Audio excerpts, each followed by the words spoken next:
Kinumpirma ng Armed Forces of the Philippines na may kadeteng humingi ng relo ni Pangulong Bongbong Marcos sa isang graduation ceremony noong Mayo, kasunod ng mga naging pahayag ni Vice President Sara Duterte noong Biyernes.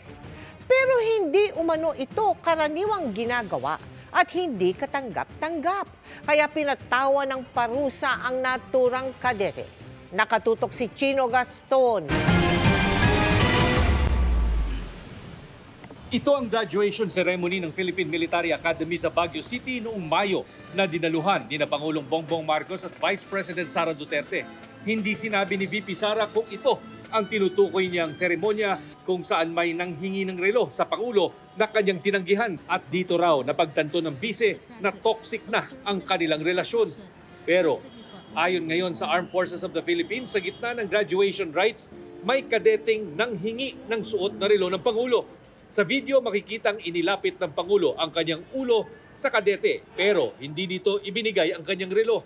Sabi ng tagapagsalita ng AFP, hindi ito karaniwang ginagawa ng mga kadete at hindi ito katanggap-tanggap na asal. This is actually an isolated case and does not reflect the overall culture and training within the academy. It happened when the cadet,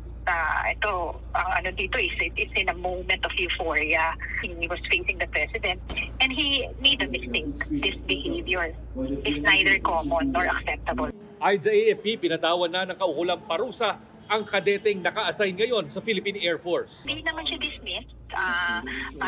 Upon learning about the incident, nag-take action agad yung PMA. Noong 2019 PMA graduation ceremonies, may ganito ring insidente na panghingi ng relo sa Pangulo ng isang PMA cadet.